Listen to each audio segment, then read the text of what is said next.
Okay. Can we get out 15 minutes early? Are we ready to go? Can you hear me? Yes. Yes. Okay. Good evening. As chair of the Exeter Planning Board, I'm declaring that an emergency exists and am invoking the provisions for RSA 91-A:2, III, parenthesis B, period. Federal, state, and local officials have determined that gatherings of 10 or more people pose a substantial risk to our community in its continuing efforts to combat the spread of COVID-19. In concurring with a determination, I also find this meeting is imperative to the continued operation of town government and services, which are vital to public safety and confidence during this emergency. As such, this meeting will be conducted without a quorum of this body physically present in the same location. I'd like to, at this time, also welcome members of the public participating in this meeting remotely.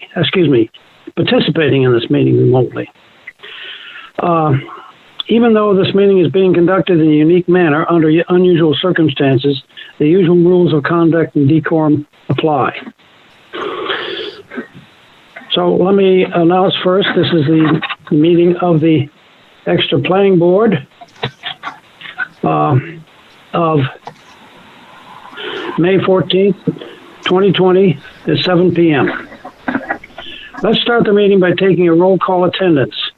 When each member states their name, also please state whether there is anyone in the room with you during this meeting. So I'm Langdon Plummer, chair of the board. I am in my apartment and nobody else is with me. Pete? I'm in my study. No one's here but me. Could you give me your name, please? Oh, you said Pete Cameron. Thank you. Robin? Robin Tyner. There's no one with me right now, but there's 3 almost adult boys in the house. So that if you see someone run up or down the stairs behind me, or it's kind of an open house. Hey guys, Bob here. I needed to jump in because of technical difficulties. The meeting. So there are 7 people in the meeting now. So they should be able to rejoin now, but up to you guys if you wanted to, while you're doing introductions, if you wanted to wait a little bit for people to join. But as far as I know, the meeting is now open and the public can join in with phone or on Zoom. So just thought I'd let you know that someone had mentioned that they had problems, but now it's open and they can contact me at the TV station phone number. If you're listening on channel 22 is 603-418-6425 is the TV station number. And you can call that and I can assist you with any technical issues accessing the meeting. So yeah, just wanted to put that out there. Thank you, Bob. Gwen, you're next, please. Yes, Gwen English, and at the moment I am in a room by myself. Thank you. Pete. Yes, I'm by myself. Oh, No, Peter, excuse me. Sorry. The other Pete. Hi, this is Pete Steckler, and I am by myself. Okay, Molly. Molly Cowan, Select Board Rep, and I am on my porch by myself. And let's see, John.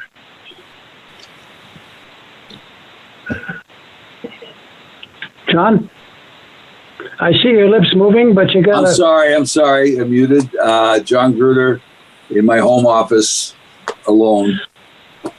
Door closed. Okay. Aaron. Aaron Brown, home office, by myself in the office. Jen, welcome to the board as a regular member. Turn your microphone on, please.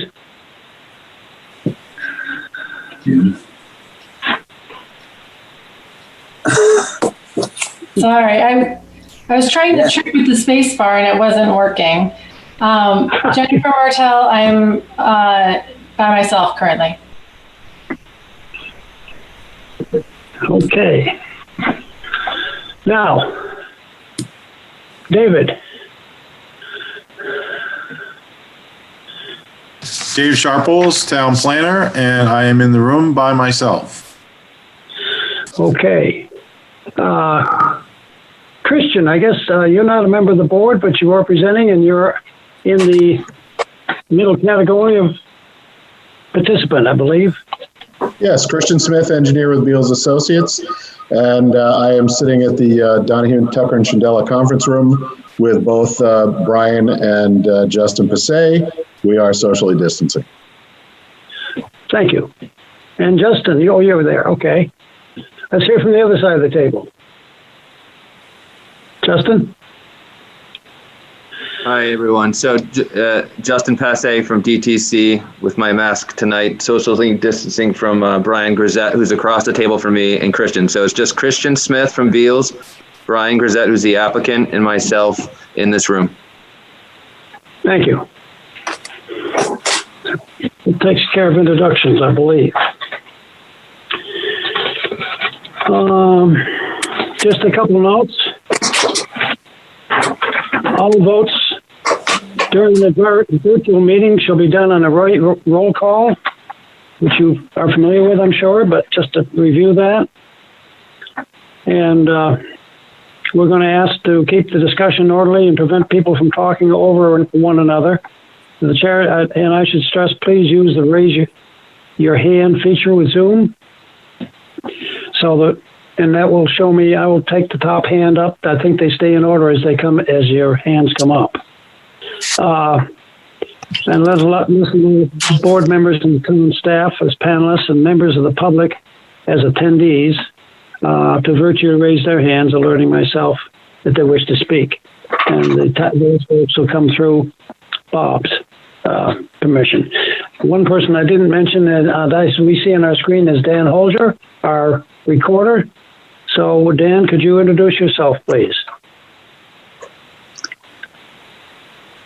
I'm Dan Hoyer, recording secretary. I'm by myself. Thank you, Dan. All right. Our agenda begins with the approval of the minutes of February 13th, 2020. So I would ask for you to get those and review. I hope you've reviewed them. We've had plenty of time. So the discussion is open on those minutes. Anybody have some comments or suggestions?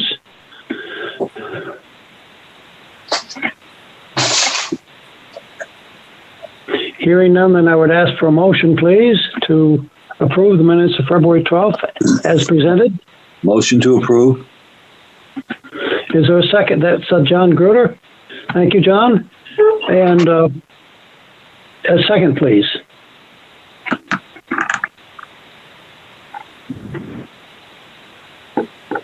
Second. Thank you, Jen. Jen Martell seconded. Any discussion? Oh, let's see now. I need to get my little gadget up to see. Peter, you had a comment. I'm sorry. No, I didn't have a comment. I just wanted to clarify that I don't think you've specified if who's voting tonight or if any alternates are voting. And also just wanted to note that I don't think you introduced Nancy during the introduction. Oh, my goodness. Well, you're right on two strikes. Nancy, could you introduce yourself as our new alternate? Nancy Belanger, and I am in the room by myself. Thank you. I apologize. That's fine. For overlooking you. Now let's see, Peter. What was your other thought? Yeah, all 7 regular members are the ones participating because there are no regular members are active tonight. And everyone's here. All 9 members are present, so all 7 regular members and 2 alternates. So the 7 regular members will be acting. Right. when the board, let me say that while it comes to my mind, when the board goes into the meeting brought back to the board for decision, at that time, we have allowed the alternates to participate in that discussion.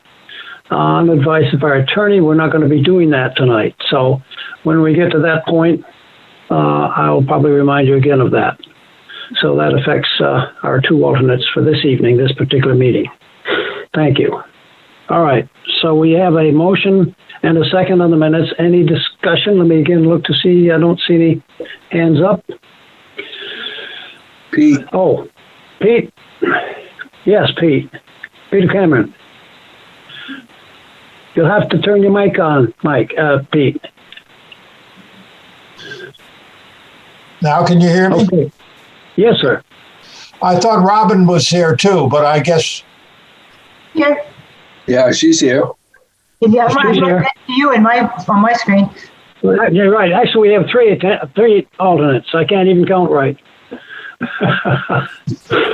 You're in different positions. Okay. Thank you, Pete. So Robin also will not participate in the closing discussions. If we get if we get to that point. Okay. So back to the minutes. We have a motion on the table, and I'm going to do a roll call on that. Aaron, could you please? Me? Yes. Okay. Okay. Okay, thank you. And who was that? Pete Cameron? Yes. Okay. Pete My Cameron. ears Very must good. not be working tonight. All right. Aaron Brown, please. I'm going by the list. What do you need? I need your vote on the minutes. Oh, you're doing a roll? Yes. Yeah, that's a roll. Yes. Thank you. Smile. Okay, Molly. I abstain. And Gwen? Aye. Where's Gwen? Thank you. And John? Aye. Aye for myself, so that's unanimous. The vote, the minutes stand as presented. Thank you very much. Okay. Next item on the agenda, public hearing. The application of Brian Grisette for review of a yield plan in conjunction with a proposed 16-unit single-family condominium open space development and associated site improvements on the property located off Tamrid Lane and Cullen Way. The properties are located in the R1 low-density residential and NP neighborhood professional zoning districts. Tax map parcel S, number 96-15 and number 81-53. This is case number 20-2.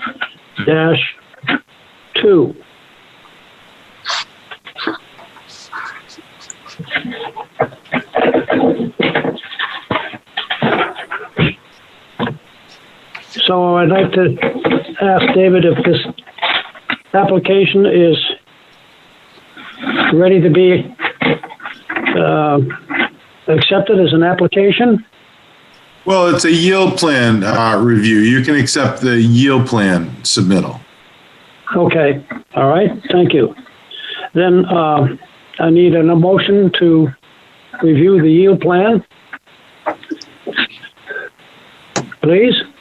Mr. Chair, I move that we open case number 20-2, Brian Grisette's property for review of a yield plan. Second. Thank you. Second. Pete, thank you. Pete Cameron? Yes. Okay. Okay, now I need to, upon acceptance, open the public meeting for this hearing. And then I'll ask our town planner, David, to provide us an update. So, David? You made a motion in a second to accept. Oh, that's right. Didn't take a lot. We got the motion second. I didn't do the roll call vote. Sorry. Back to the other sheet. All right. So, Aaron, how do you vote? Yes. Okay, thank you. Jen? Yes. John? Yes. Molly? Yes. Gwen? Yes. And Pete? Yes.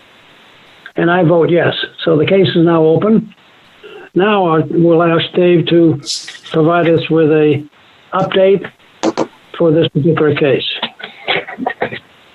Thank you, Mr. Chairman. The applicant submitted a yield plan in advance of an open space development as required per section 7.7.1 of the zoning ordinance that states the dwelling unit density shall be determined using a yield plan, which shall be provided by the applicant and reviewed and accepted by the planning board prior to proposing an open space development plan. The subject parcel is located off of Tamarin Lane and Cullen Bay in the R1 district and is identified as tax map parcel 96-15. The applicant did receive a special exception from the ZBA on January 21st, 2020 to permit residential use of the 30.76 acre parcel located within the neighborhood professional zoning district. The applicant also received a variance from section 4.3 of the zoning ordinance to permit a single family open space development in the R1 zoning district, which draws density from contiguous unimproved property in the neighborhood professional zoning district. I also provided a copy of that decision letter in your packets for your review. Also note that this did go through design review. The board and the Conservation Commission did take I couldn't attend that, but there was a site walk at that time for design review.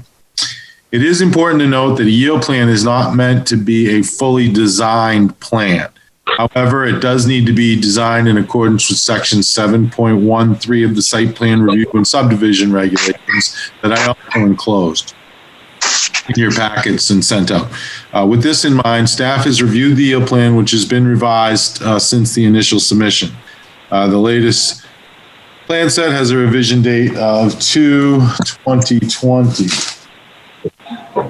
And then, 2/5 and 2/5/2020. They will explain that in a second. They didn't really make any changes to the lines. They just kind of added some things that would make it easier to see and determine what's going on. You noted I did enclose the TRC comments. It did go through TRC review, and they included comments on the open space development plan because they submitted the whole package. So we've had time, so we reviewed the open space as well. But the board should focus solely on the yield plan at this point, and the yield plan comments that are identified in the comment letter. If and when the yield plan is accepted by the board, the applicant will submit an open space development plan, which can be reviewed at that time. The yield plan was also reviewed by our third-party engineer, Underwood Engineering, Inc. And I sent you the email thread enclosed in the packet that includes their comments and review. The applicant has addressed these comments, staff and UEI comments, and we have no further comments on the yield plan as currently proposed at this time. To address the availability, viability, and feasibility of the yield plan per section 7.13 of the site plan review and subdivision regulations, the applicant submitted an enclosed letter that you should have dated February 26, 2020 from Justin Passe. The letter also includes a preliminary cost estimate and a letter from the Gove Group to determine the financial feasibility of the project. As you will note in the letter, a waiver from the 100-foot perimeter buffer requirement, section 9.62 of the site and subregs is needed for lot 5 to be a viable lot. Without a waiver, lot 5 would not have a viable building envelope. The letter also indicates that they have provided 2 yield plans, one showing the 100-foot required perimeter buffer and the other showing a 50-foot perimeter buffer, and they're asking the planning board to accept the one showing the 50-foot buffer, which requires a waiver, as 100 feet is required. Staff did note this, but did not take a position on the waiver, as it has been obviously past practice to allow the planning board to determine if a waiver should or should not be granted. Prior to the board voting on the yield plan, I would recommend that they go through the criteria for the waiver for the perimeter buffer and grant or deny the waiver, because you should establish a record whether you would grant it or not. Even in theory, it's not going to get built, but it should. If you're going to accept a yield plan that has a waiver, you should be able to get to the point where, if you're going to accept the yield plan, you should be be able to identify the rationale for accepting the waiver as well and voting on it. That's my opinion, or the alternative, you just act on the waiver and deny the waiver, whatever, to have appropriate grounds. So you would act on the waiver. Let's see. So the criteria for granting this waiver is a little bit different than section 13.7, because if you go to section 9.6.2, where the perimeter buffer is, it lays out its own criteria by stating that the board may approve a partial or total waiver to the buffer strip if the configuration or location of the parcel, with consideration of abutting properties, warrants flexibility to the proposed green space. So that is the criteria. When you get to that point, the applicant will elaborate on all of this, I'm sure, their plans and so forth. But broad brush, I would recommend that the board discuss this criteria prior to acting on the waiver. If the board grants the waiver, then the board can proceed to vote on the yield plan. And I provided motions for your convenience in my memo, should you get to that point. And that's all I have, Mr. Chairman. Thank you. Thank you.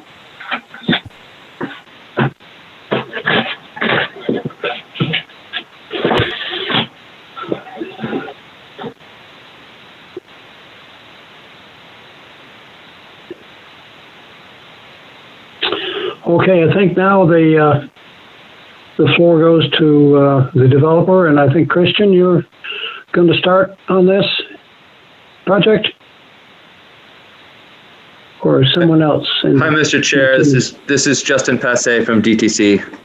I'll steal the microphone for Christian for the moment, if you don't mind.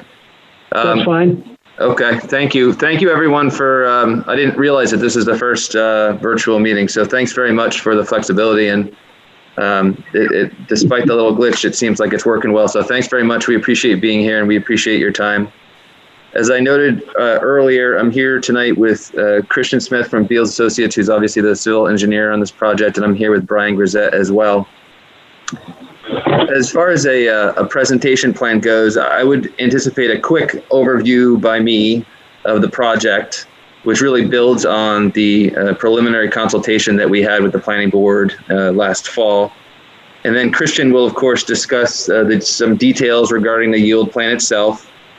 I will then, as Dave noted at the top, discuss this perimeter buffer waiver issue for Lot 5 as depicted on the yield plan.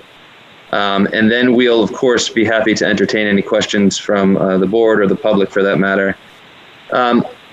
One thing that Dave didn't note, but which I think is playing a role in our posture tonight, which I'm happy to take a back seat and let Dave elaborate if he's so inclined. But we understand that at some point recently, a question was raised by a member of the public to the town regarding the language of 7.13 of the site review regulations and subdivision regulations, which states that a yield plan shall comply with the conventional subdivision regulations and shall not require a variance. And we understand that the question was posed about the fact that in this case, we obtained a variance from the ZBA in January as detailed in those filings. And I had been in touch with the town lawyer on April 20th or 21st, just a few weeks ago, about this issue. And our understanding was that he would be advising the town and the planning board about his view of that. And I understand that that opinion was tendered today, this afternoon, and that opinion was that a prophylactic precautionary approach here would be to file a waiver request from that provision. So we do not have that waiver request. We did not prepare that. And we have, as we'll ultimately get to, we have strong feelings about the application of that provision to this application. But in an abundance of caution and to be safe, we plan on supplementing our filing with an analysis about that issue. And so our goal tonight is to talk about the yield plan and hopefully vet any and all issues with the yield plan, which is really the product of a full design, basically, based on the work that Brian and Christian have done, and discuss the Lot 5 buffer, perimeter buffer waiver issue tonight, because we have laid out the analysis for that in our 26 February letter, which was included in the packet to you all tonight. But then reserve the issue on this outstanding 7.13 potential waiver for the next available meeting, which I understand, having spoken to Dave this afternoon, would be 11 June, because I guess because we're on this first docket for the first meeting in May, the next one that we would be available to appear at would be the first meeting in June. So that's a long way of saying, you know, we really do think that this yield plan is ready for acceptance from the board. We're happy to go through all the details with you. But that one outstanding administrative matter will be taken up later. So at the end of the meeting today, we would ask that we continue this until 11 June so we can take up that matter and anything else that may come up over the course of the meeting tonight. So with that, I thought I'd give a quick history and procedural context here of the plan that really picks up where we left off last fall. As Dave noted, this follows a preliminary consultation with the planning board. It follows an initial meeting with the Conservation Commission. The basis of that meeting really was to discuss what we hope to be about a 32-acre parcel being conveyed to the town, which is one of many really great attributes of this application for the town once we get to the site review process. And then we had a trip to the ZBA in January that was continued by circumstance a couple times from last fall, which Dave outlined as well. And really, what we're talking about fundamentally here with regards to the ultimate goal, the ultimate development, is essentially phase 3 of development on this large parcel of land that began with the Exeter Green subdivisions, which comprised of Tamarind Lane and Cullen Way in the 80s by Charlie Mutry. The remaining land from that subdivision was reserved by the developer for additional development in the protective covenants. And some of that additional development has happened. The second phase really was Graybird Farm Circle, which is off of Kingston Road in the early 90s, which is really phase 2, which Mr. Grisette permitted and built. And now there's this proposal. And this proposal, in summary, is a 16-unit, single-family, open space condominium development proposal to be accessed off of Tamarind Lane, and 2 additional new lots to be accessed off the cul-de-sac on Cullen Way, which two lots would be added to the Exeter Green subdivision and the protective covenants.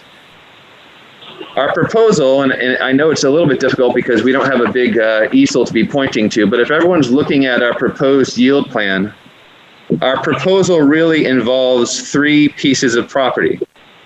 The first is tax map 96 lot 15, which is also identified as 26 Cullen Way. That's the actual Grisette's property. It's accessed off of Cullen Way at the cul-de-sac there. It's where the Grisettes live. That's 23.6 acres, and it's in the R1. And if you're looking at your yield plan, you'll note that essentially down the center of the yield plan, there is a zoning demarcation. On the left side of the plan, where the subdivision road is for the yield plan, that's the R1. And all of that property is the Grisette property, which I'm going to refer to as the development property, because that's where the development is proposed for the ultimate site plan. So that's the Grisette property, 23.6 acres. The second property is tax map 81 lot 53. That's 30.76 acres. And essentially, that's everything on the right side of the zoning demarcation. That's in the neighborhood professional district. So that is a large, unimproved piece of property, 30.76 acres, which is owned by the Mendez Revocable Real Estate Trust, of which Addie Grisette is a lone beneficiary.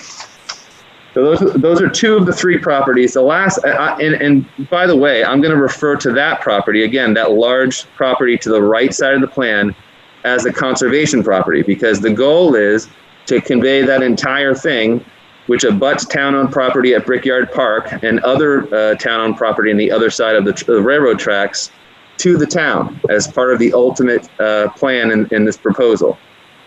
So that's the conservation property that I'll be referring to. The third and final property is tax map 81 lot 75, which is a parcel owned by the town on which the Brickyard Park is located. Now, the Grisettes own the density rights over that parcel by an agreement that they have with the town, which was executed in 1991 when Graybird Farm Circle was developed. And pursuant to that process, the Grisettes conveyed 9.38 acres of that property to the town, so that Doug Dicey and others could build a recreation park, which is there today. But at the same time, they reserved the right to use that property for the ultimate development that was contemplated for density. So that is why at the top of your plan, you can see a note that says Lot 8157, Town of Exeter Recreation, Open Space. On the yield plan, it consists of lots 13, 14, and 15. And that property is owned by the town. But again, the Grisettes have the density rights for the purpose of this open space development proposal. So those are the three properties. Again, the development property, which is the Grisette property, the conservation property, which is the Mendez Real Estate Trust property, and then the town property, which is up at the top of the plan. We've said it before and we'll repeat it. The summary of this project, I think, is that it's a very good project. It's a project that's been a long time coming. The Grisettes, particularly Brian, know everything about this land, all of the real estate transactions that happen around it, and the entire evolution of the Exeter zoning ordinance from the mid-'80s until now. So if anyone ever wants to consult an expert, it's Brian. And really, the high points of this plan are the conveyance by the Grisettes of 32 acres of conservation property to the town, another 10 or so acres of open meadow space that will be enjoyed by the planned condominium association, and then really a thoughtful development of the land, which in reality could be pressed for a lot more density in a way that is very much reflective of the way that the Grisettes have been a steward of the property for the last several decades. I mean, ultimately, the site plan only contemplates less than 3,000 square feet of proposed wetland buffer, and that's just to access the land.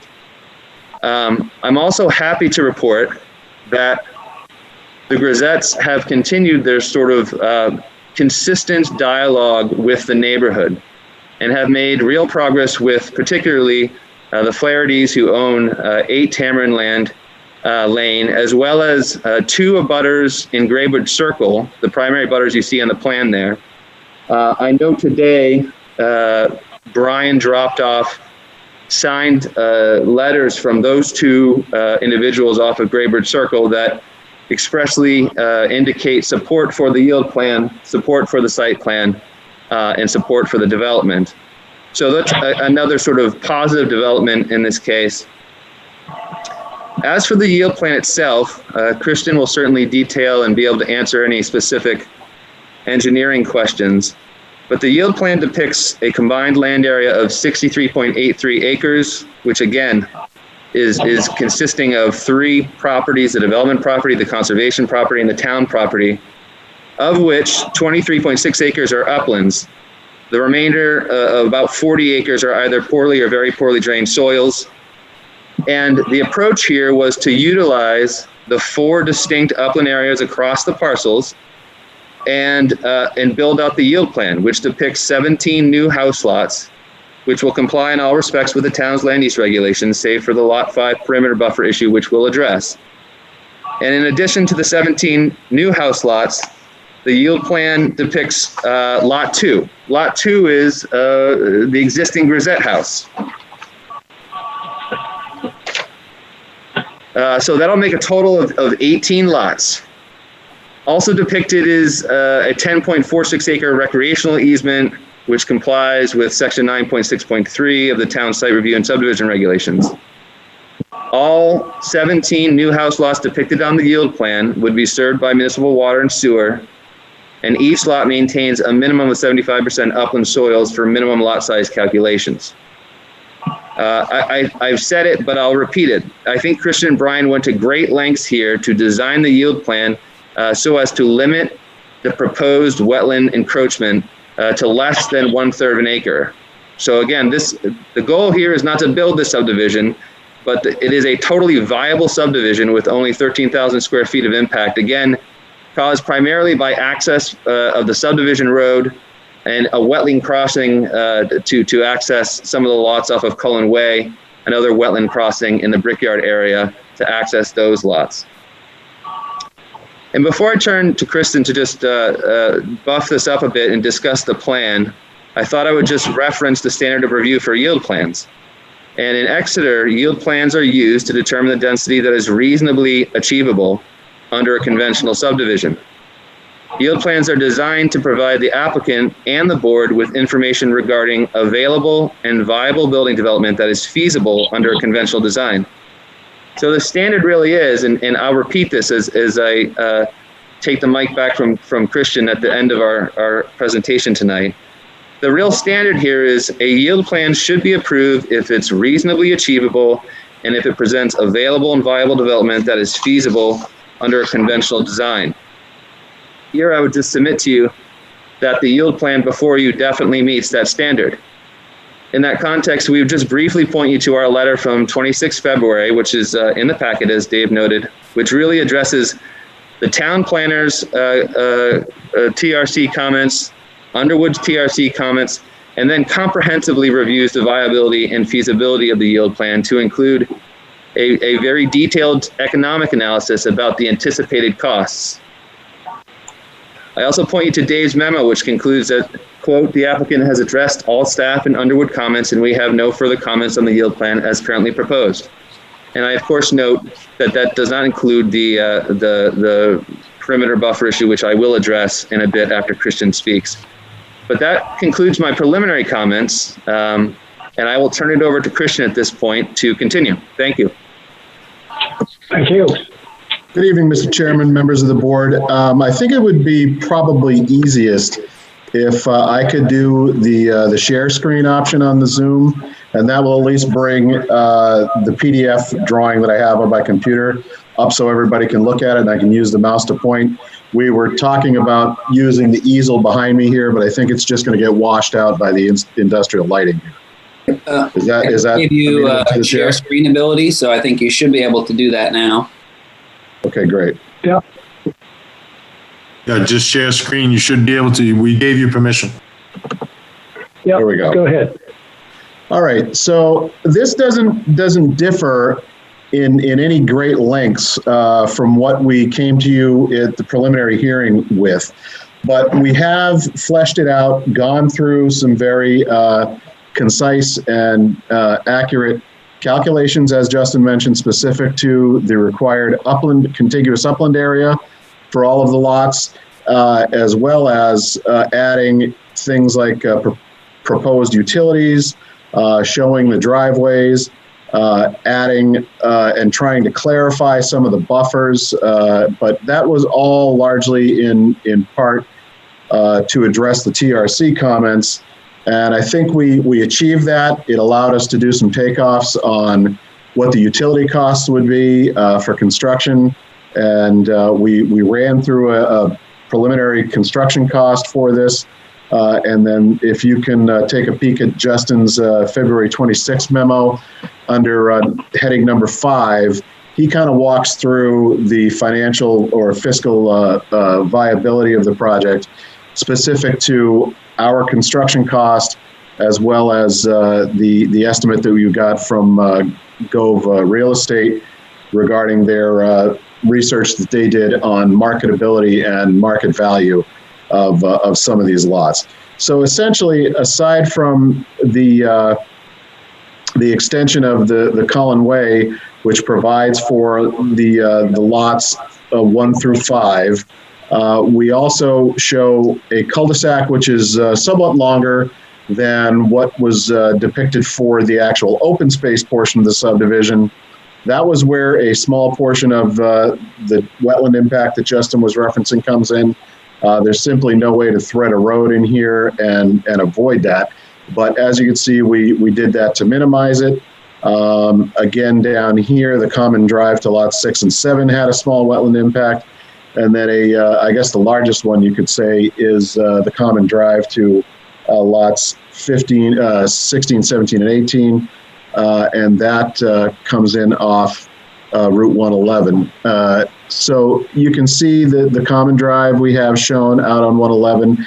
And again, Justin's memo does a great job of detailing and discussing the remaining and viable curb cuts allowed by DOT based on the history of this property.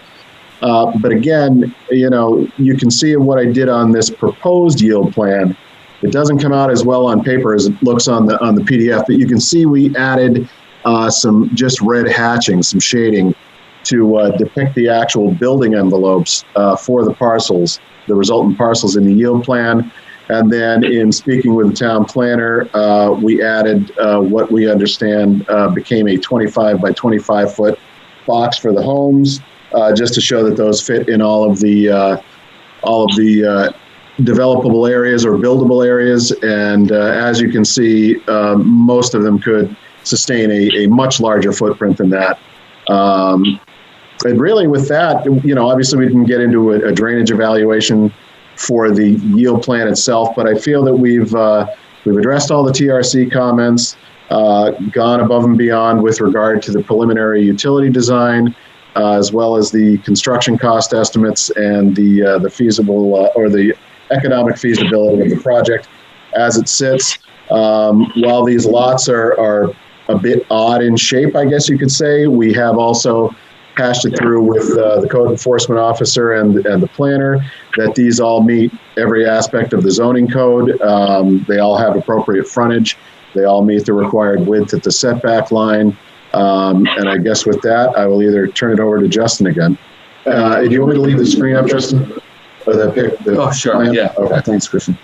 Although I don't know if it's just going to bounce to me when I start talking. But regardless, Mr. Chair, real quick, I just wanted to say, I meant to mention it at the top, and this is really for the benefit of people watching from home or other concerned members of the public.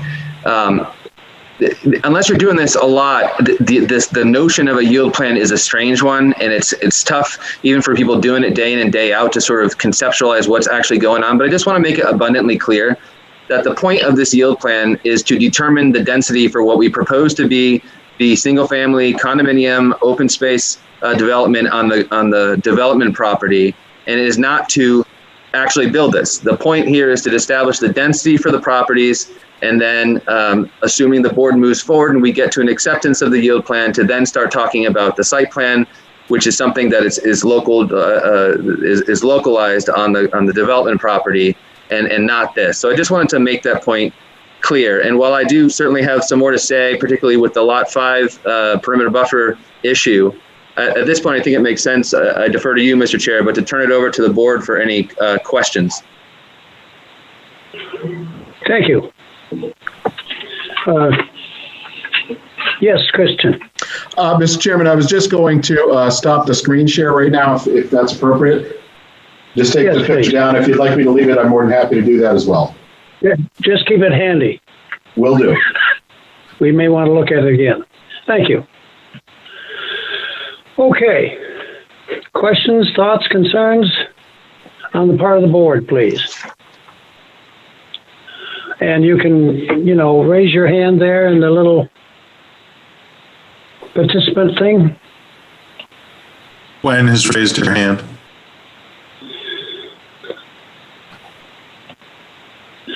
Okay, Gwen, please. She's muted.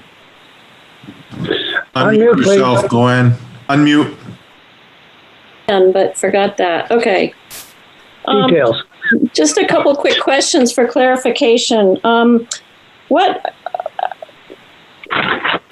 is the total wetland buffer impact? Is it 3,000 or 13,000? I thought I heard 13, but is it really just 3 of wetland buffer impact? It's actually the proposed wetland impact for the yield plan itself is just over 13,000 square feet. That's what Justin was referencing when he said just under a third of an acre. Okay. And how much? That is specific to the yield plan, Gwen. We have actually worked out a design on the open space plan that we'll be coming forward with after we get a nod on our yield density to under 3,000 square foot. So it would be a minimum expedited permit at the state. Okay. And how much upland acreage is there in the open space area of this plan? Do you have a calculation for that? Give me 1 second. Yield plan or Lang, aren't we supposed to talk about the yield plan, not the... Yeah, that's... I am asking about the yield. What is the open space area then on a yield plan? Because it's under a conventional subdivision. It's just open land that's outside of building envelopes. There's no specific open space parcel. Okay, the conservation area. Oh, never mind. I'll retract that. Okay. Yeah, the only thing shown is a recreation easement, like under a conventional design to provide recreation, recreation opportunities, but there is no conservation open space because it's a conventional design. Okay, you're right. And just one other quick question, and then I'll hold the others. I didn't look at the cost for some of this work that will be done on this, but did you have a calculation for the cost of the driveway going into lot 6? That's like a 900 plus foot driveway. Did you calculate a cost for that? Yes, we did. I've just got to look through here. I have the total cost that was written up in Justin's memo. Let's see.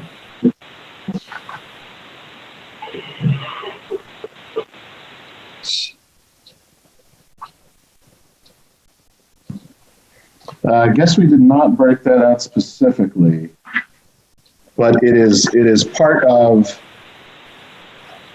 the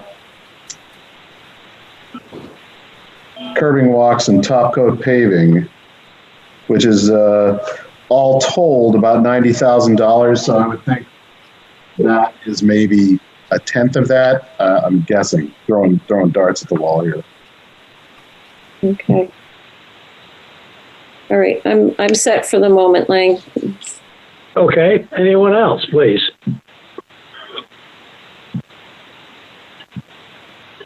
I guess I'm curious. It's maybe this was what Gwen was even getting at, but how much of the uplands, and maybe it's just this gets into which envelope or which parcel it is, but how much of the uplands was not divvied into lots?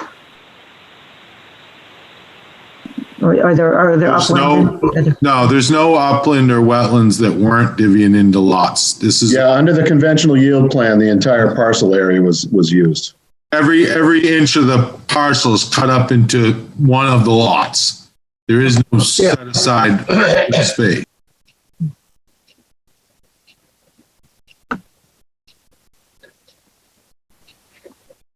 Okay. Anyone else?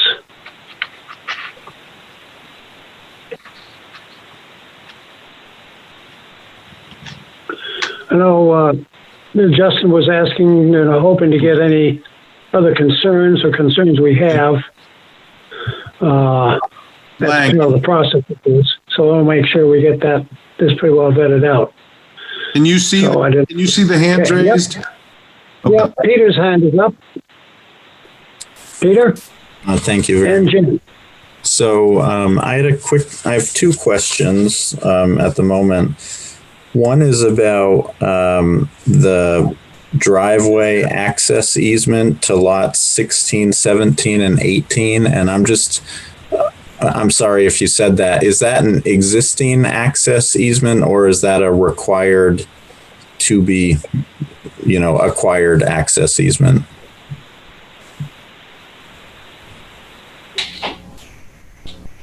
Sorry, this is Justin again. So there is there's already a right of way there, and it's existing. So that's depicted being accessed off an existing right of way. Thank you. Thank you. I wasn't clear on that.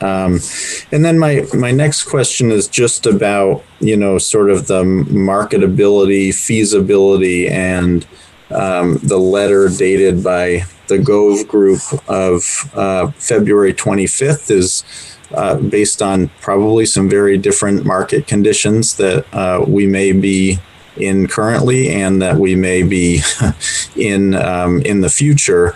And I'm wondering if you will be coming back to the board, if it's, I guess I'd request that there be an update to this, and it's in Mr. Passe's letter on the what page? Sorry, page 8, where it gets into some of the details to determine project viability. And just given this market uncertainty that we're in, I mean, we're in unprecedented times right now. I'd be interested to hear what your thoughts are on that. I think that's a really good question. We appreciate it. These are obviously curious times. I'll say that for the purpose of the financial evaluation that we provided, I think the assumption was a basic lot value of $170,000. And that wasn't pulled out of a hat. That was the basis of an analysis that was undertaken by Brian and Scott Gove. I'm getting crazy feedback right. I asked Christian, I couldn't even think straight because all I'm doing is hearing myself twice. Once is worse, is bad enough. So recently we noticed that post-COVID, there are lots going for sale. Brian has details on at least 2 of them that were in the 200. So we think so the first point is we think the estimate that we used for the purpose of generating the financial feasibility of this was very low. And we're seeing that lots that are going up for sale in Exeter after COVID are in the 200s for similarly situated property. But ultimately, the test of the marketability really comes down to who's developing it and whether they want to proceed. When you consider the fact that this yield plan is just kind of a different arrangement of what we hope to build. We hope to build 16 single-family condominium units, and certainly if we didn't believe we could sell them, we would not be going down this path right now. Exeter is a great place. I mean, I grew up here. Brian and his family have been here since the 80s. And this is an attractive area. And I think this is a very attractive development with the open space and with the town conservation property that's contiguous to other town property. It's really going to be a very attractive place for people, and it will add good housing stock, I think, which is another issue in Exeter. So I appreciate the question, but I think we're comfortable with the projection and think even it's probably more conservative than it ought to be in light of the circumstances that we're seeing post-COVID. Okay. Jen? Yes, Mr. Chair, I just have a quick question for Christian Smith. He alluded to the driveways off of 111 for lots 13, 14, and 15, and I think I missed exactly what you said. There is the, in the yield plan scenario, how does the driveways work off of 111 there? Essentially, they're going to be 20 feet wide coming in off the pavement of Route 111 until the property line. At that point, lot 15 splits off on its own, and then there is a common drive which will serve both 13 and 14. So there's one curb cut? One curb cut, okay. Correct. Thank you. Thank you, Christian. You all set, Jen? Okay. Anyone else?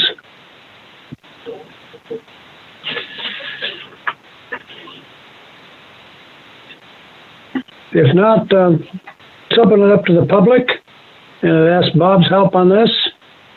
See if anybody's trying to or would like to speak. I see that Lisa Blaken is raising their hand. Oh, and then Mark Page just raised his hand as well. Okay. Can we get Lisa? Can you hear us? Can you hear us? Yes, we can hear you.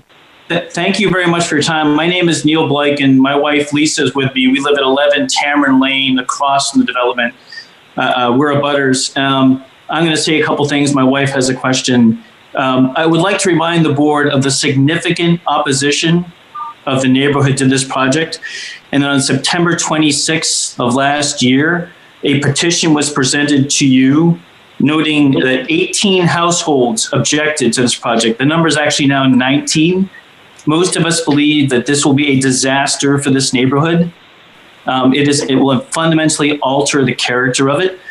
And we are in the process, several of us now, of engaging counsel to pursue further options. My wife now has a comment or a question. So I also had two questions. I think one, I wanted to just better understand.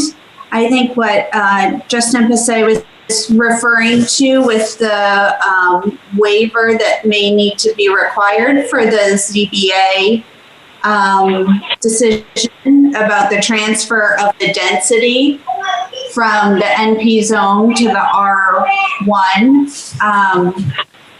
Certainly, I would think it would be hard to approve this yield plan if that density transfer variance actually needs an approval waiver. And then my second question would be around the specifics of the change that's up for just. It looks like within the specifics from Mr. Grissett and his team that they're actually seeking a buffer strip change from 100 feet to 50 feet for several lots, not just lot 5. So additional specifics on both of those would be helpful, please. Thank you very much. Thank you. Thank you. Now, who else did you have, Dave? Mark Page had his hand up. Mark? Hello, can you hear me? We can hear you. I can, yes. Thanks. So just in terms of process, I'm assuming the board will address Lisa Bleaken's concern and questions in a moment, but I live at 13 Tamron Lane. I want to echo Neil Bleaken's comment about some considerable opposition to this within the neighborhood. But I want to raise a couple of points for the board's consideration. I spent the better part of 20 minutes trying to access this meeting. I have what I would think is good, and this is by way of process. I have what I think is pretty good internet access, but I had trouble accessing it. I ultimately was able to, but I don't know how many other folks in the public were able to hear and consider what's been presented. So I just raised that as a consideration. And I think this might echo what Ms. Bleaken was discussing with respect to the town council's waiver. I think Mr. Passay had mentioned that there was some opinion rendered from town council regarding the yield plan and its compliance. It seems like some of these decisions on the yield plan might be premature because of that. I don't know exactly what that opinion is, but certainly it seems like that would be out there before the board makes a decision. And finally, on the feasibility prong, which seems to be an element in the consideration, I want to echo what I think alternate Peter, I can't remember his last name, was discussing was the financial situation has changed considerably. And while I appreciate the points from Mr. Passay and Mr. Grissett about finding a few lots that maybe exceeded their estimates. Those aren't the expert opinions that were pointed out and dated. So I would just suggest that on that prong, it seems a bit premature to be discussing feasibility, given what I think Mr. Grissette's team had discussed were unprecedented circumstances. So I'll leave it at that. Thank you very much. Thank you, Mr. Page. Is there anybody else, Dave, that you see that would like to speak? Yeah, Laura Knott has her hand up. Okay, Lauren? Laura. Laura Knott, yes. Can you hear me? Yes, we can. Thank you. Okay, I submitted a letter. Oops, sorry about the photo there. I submitted a letter to Mr. Sharples earlier today, and I'd like to read it to the board. You may have already received it, but I'd also just like to enter it into the record, the public record. Good evening. My name is Laura Knott. I live at 15 Tamarind Lane, which is part of Exeter Green and under a protective covenant. While my property is not a direct abutter of Mr. Grissette's proposed subdivision, I will certainly bear the impact of construction traffic, additional light and noise pollution, additional trash and snow removal, and additional neighbors, should the proposed yield plan be accepted. I do not support the applicant's proposed yield plan for a number of reasons. Number one, wetlands are not accurately portrayed and included in the density calculation. All wetlands and wetland buffers are considered viable building land for the calculation of this yield plan. I do not believe this land should be considered, as you could never actually build a house or driveway on this land. Lots 2, 4, 8, 11, 12, 16, 17 do not show the accurate percentage of wetlands. The calculation of square footage of wetlands divided by the square footage of uplands does not result in the percentages shown on the yield plan and is misleading. The buffer strip is not adequately shown. Wetland buffers and wetland setbacks are not consistent and show errors, and the required perimeter buffer strip is not shown on the yield plan. If the 100-foot buffer is upheld, this would eliminate 6 houses from the yield plan. The perimeter buffer strip of 100 feet, typical of the R1 residentially zoned areas, should be required across all of the yield plan area. Mr. Grissett obtained a special exception per section 4.2 to permit usage of the NP neighborhood professional zoned land to be included in the density calculation. As he is considering that NP land in his density calculations for an R1 subdivision, he should also be required to use the 100-foot perimeter buffer strip required by the R1 district in all of his subdivision. He is also arguing that when the Exeter Green subdivision was constructed, the 100-foot buffer did not exist. Since this subdivision is looking to be constructed now, it is subject to the current zoning ordinances in effect. This 100-foot buffer, perimeter buffer, needs to be applied to lots 1, 3, 5, 8 through 13, 15, and 16. He is not, number 2, not showing a conventional subdivision. Section 7.13 states, quote, yield plan shall comply with conventional subdivision regulations and shall not require a variance from existing zoning ordinances in order to achieve the layout supporting the proposed density. This plan does not conform to conventional subdivision regulations for the following reasons. 6 houses are accessed off Kingston Road, Route 111, but are considered part of the subdivision. This includes lots 13 through 18. 6 houses do not have the minimum 150 feet of frontage on the road from which they are accessed.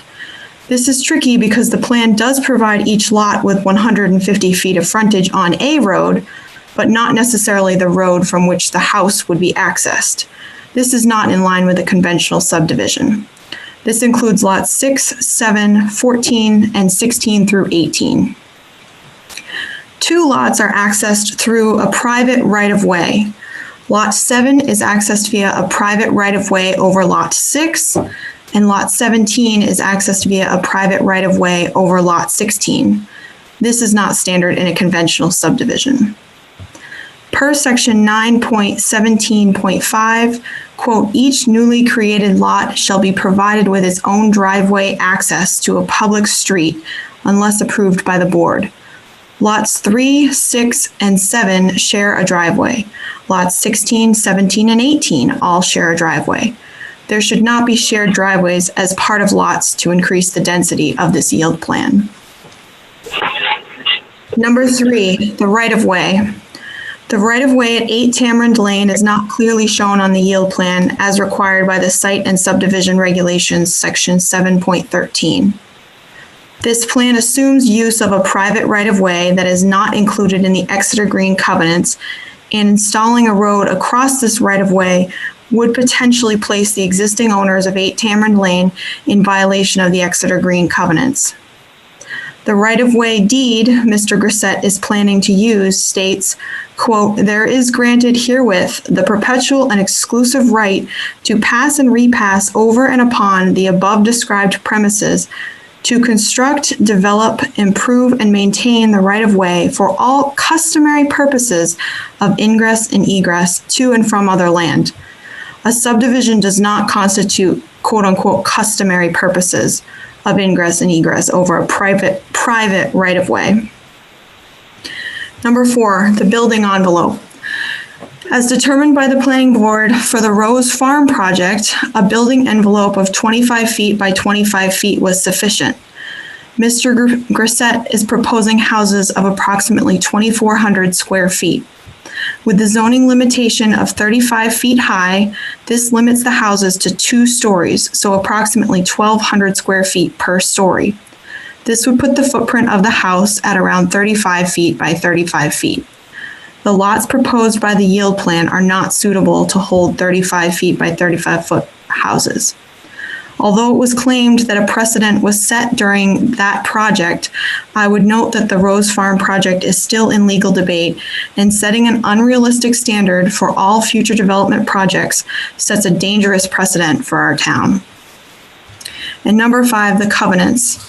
The proposed yield plan contains a note stating Exeter Green covenants allow developer to add lots to the previously approved subdivision. This is false and should be removed from this yield plan. There is no such allowance in the Exeter Green covenants. While I attempt to use data to support my points, and I don't want to make this personal, this is becoming personal. This is our neighborhood. This is where our kids are growing up.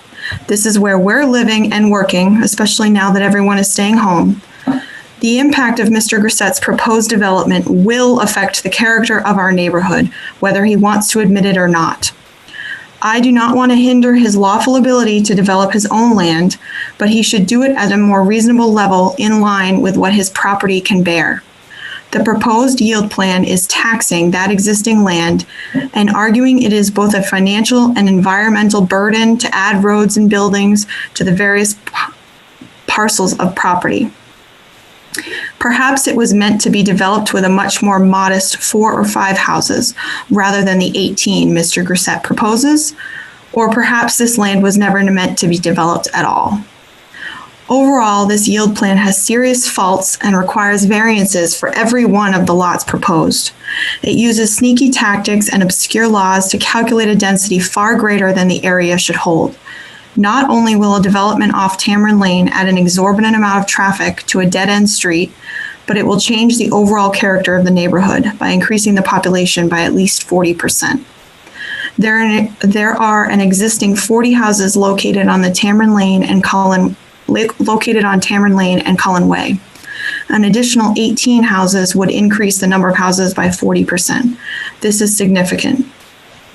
This yield plan takes advantage of the established neighborhood character, vague uses of existing zoning laws, and delicate wetlands for the sole financial gain of the applicant.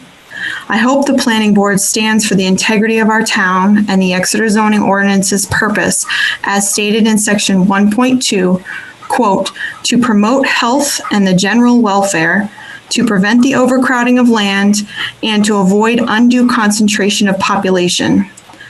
In no way is Mr. Grissette's yield plan proposal in line with those statements. This yield plan should be rejected. Thank you for your time. Thank you, Laura. Are there any other that wish to speak, Dave? Has his hand up. John Elliott. John Elliott.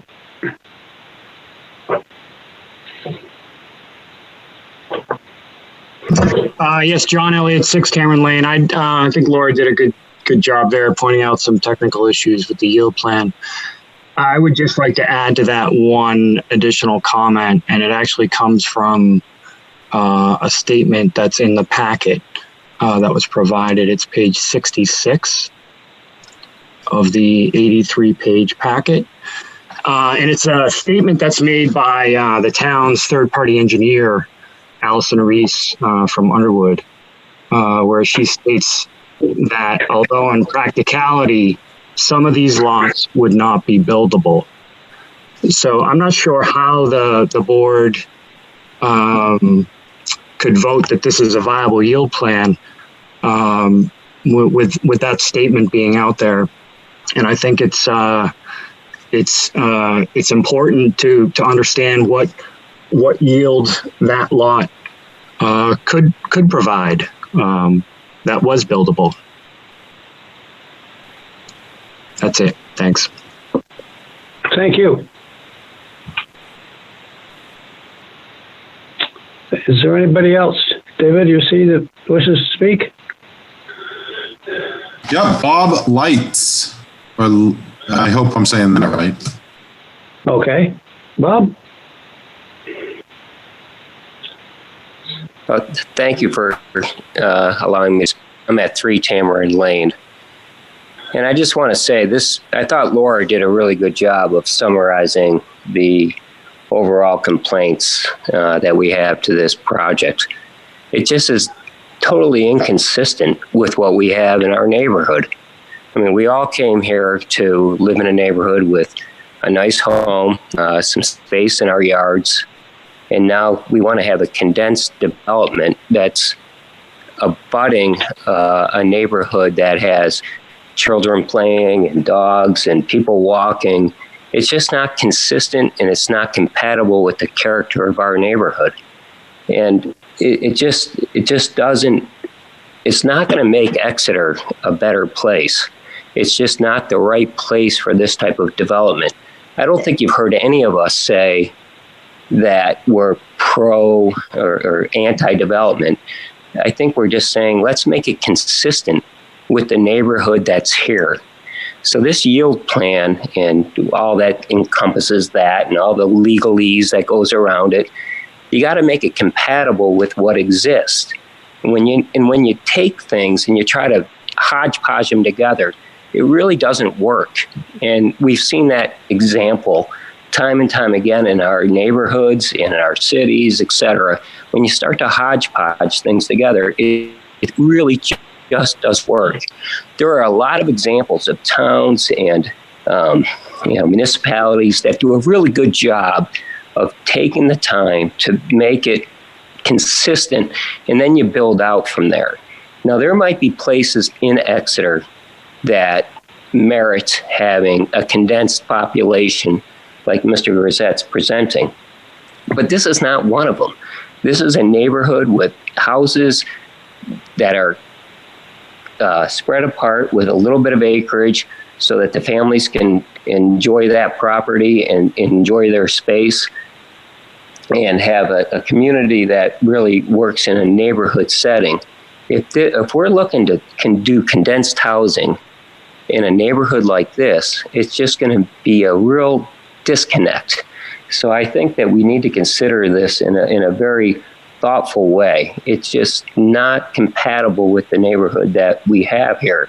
So again, we're not looking to say, hey, you can't develop your land, but it's got to be consistent with what we already have that exist. You don't want to blend things that don't blend together. That's all I have to say, and I appreciate your time this evening. Thank you, Bob. Anybody else, Dave? At the moment, I don't see any hands up. Maybe there are a few other attendees. There's a total of 9. Maybe just give the opportunity for a few seconds if anyone would like to speak to Certainly. hit his hand button.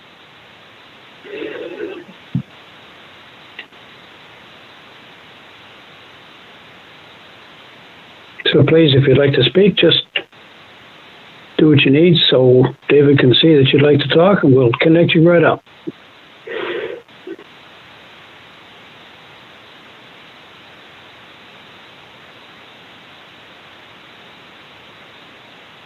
Well, you could always bring it back to the board or the applicant, and I'll keep an eye on it. If any of the public raises their hand, I'll make sure I'll let you know. Okay. Public session's still open. So back to the board. Has anybody got some questions or have any responses?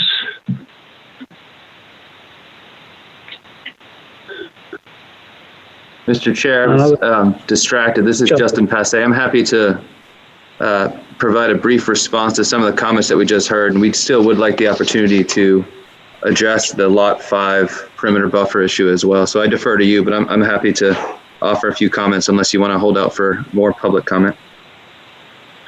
No, go right ahead. Okay, thank you, Mr. Chair. So just a few, we can't obviously respond to each of those comments. I would extend the Mr. Grisette's welcoming stature and posture on meeting with any of these people to talk about some of these more private real estate protective covenants type issues. Suffice to say, we don't agree with the characterizations that have been made about the authority within the protective covenants and about some of the conclusions that are being drawn. We would suggest that, especially with regards to this first issue, this issue about the need for a waiver from 7.13, which highlights the fact that yield plans can't require variance relief. I mean, we have very strong feelings about that. We went through a very comprehensive ZBA process, and our position, without overstating it, is that an interpretation that would somehow make that variance that was obtained useless would really obviate the point of variance relief and the constitutional nature of that relief in New Hampshire jurisprudence, for hundreds of years. And that's not an overstatement. We have strong feelings. We will supplement for next meeting, and we will discuss that further. But I think at the heart of much of the comment that we've heard is this belief, and it's a mistaken belief, there's no other way to put it, that we need, or that Mr. Grisette needs, the Mendez Trust property to develop his property. The contrary is true. We have gone through engineering and looked at several different concepts for the development property, many of which are completely viable and don't require anything from the Mendez Trust property and would be able to leave that for its own development. The Grisettes have chosen this theme and this proposal because in their estimation, it is the one that most complements the neighborhood. And we're sort of conflating the process here. We're here to talk about a yield plan. Ultimately, I'm now addressing comments made about the proposed site plan. But the reality of this is that this is the product of literally decades of thought and intentional and deliberate engineering and planning to have a development that, of course, provides a return of investment, but also best complements the neighborhood. And this notion that somehow the Mendez Trust property is required for that is just wrong, and there's no other way to put that.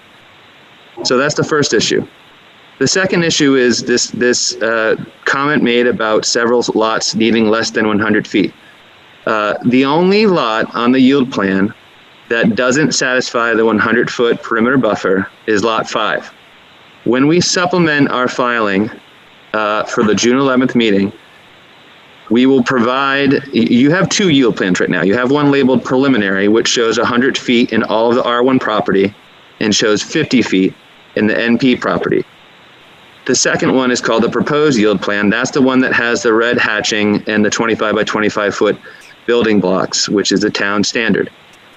We will supplement with the plan that shows the 100-foot buffer on all areas of the R1. But you can see just by looking at the proposed yield plan, the one with the red and the boxes, that there's more than adequate building envelope on those properties to satisfy the 100-foot buffer. The point is that this development is part of a larger scheme of development that deals with the Graybird circled subdivision as well as the initial Exeter Green subdivision. So I would note that as well.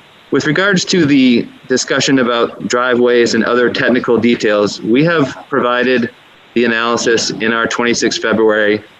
This plan has gone through TRC.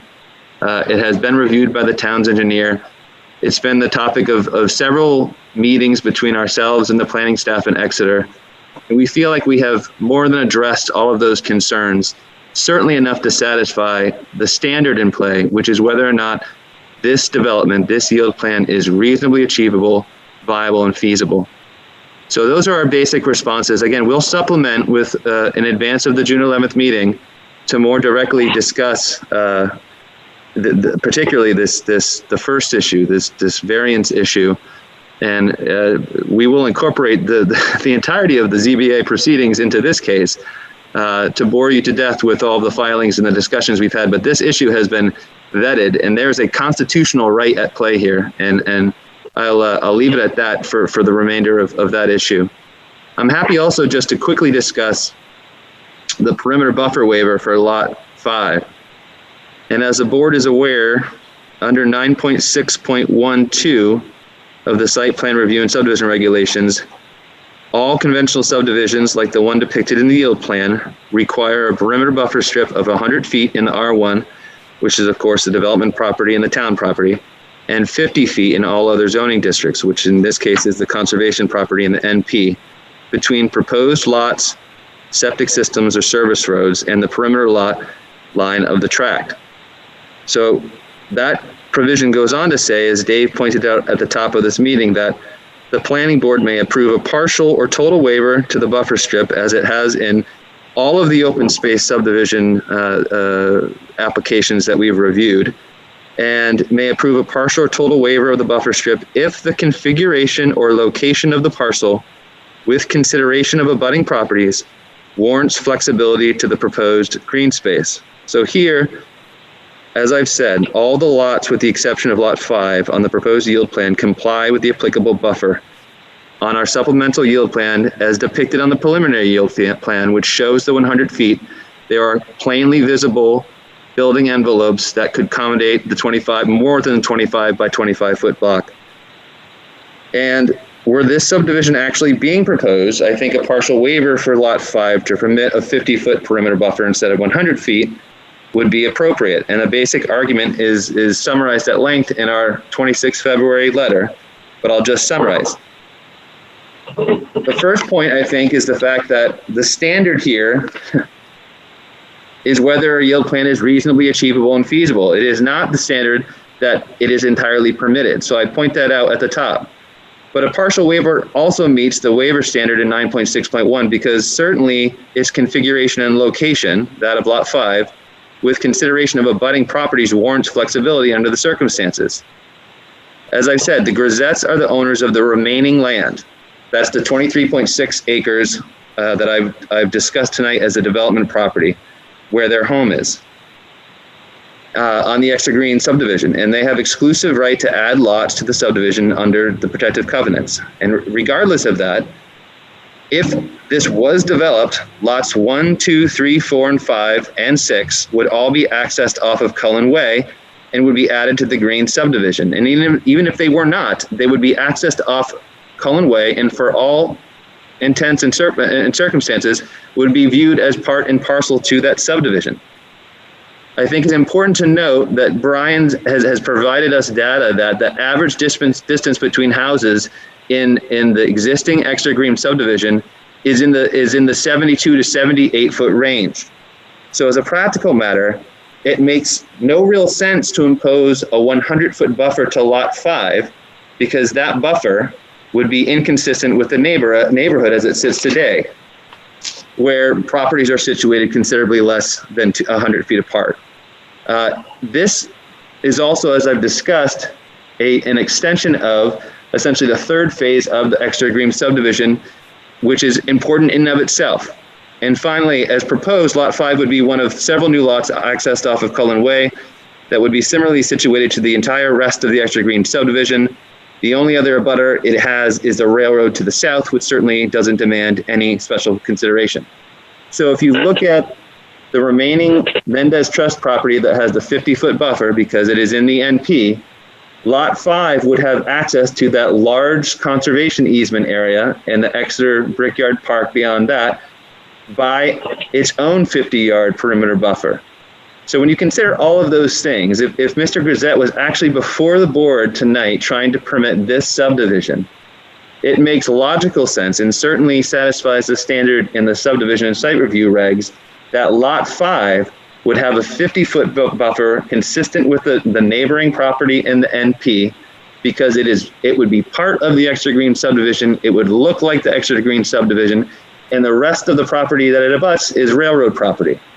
So I think, again, acknowledging that this is largely academic because we're not actually proposing this, it would be very reasonable and certainly achievable and viable and feasible for this lot to get a waiver if it was actually being permitted.